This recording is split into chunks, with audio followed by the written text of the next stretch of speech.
Pernah tak terfikir kenapa Public Gold tak buka kedai emas di setiap negeri macam kedai emas biasa?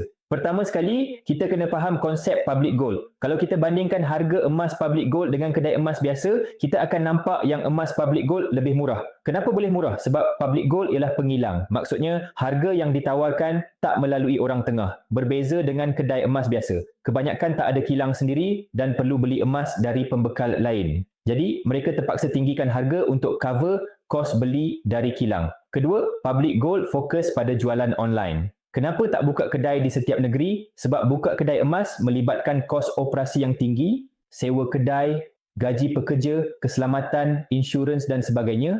Semua kos ni akhirnya akan meningkatkan harga emas bila dijual kepada pelanggan. Ketiga, online lebih fleksibel dan menyeluruh.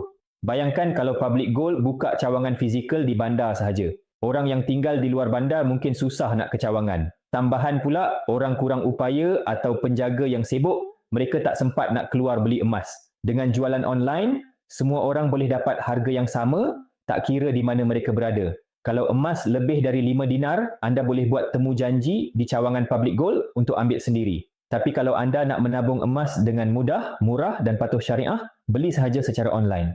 Emas akan dihantar terus ke rumah anda melalui pos atau boleh ambil di cawangan pilihan anda. Kesimpulannya, Public Gold tak buka banyak kedai sebab nak kekalkan harga rendah dan mudahkan semua orang dapat akses emas walaupun dari rumah. Nak mula simpan emas dengan cara yang mudah, boleh rujuk pin video saya untuk 5 langkah daftar akaun Public Gold. Saya akan bimbing anda cara dan langkah-langkah simpanan emas yang terbaik. Dulu ragu, kini tahu. Jom simpan emas.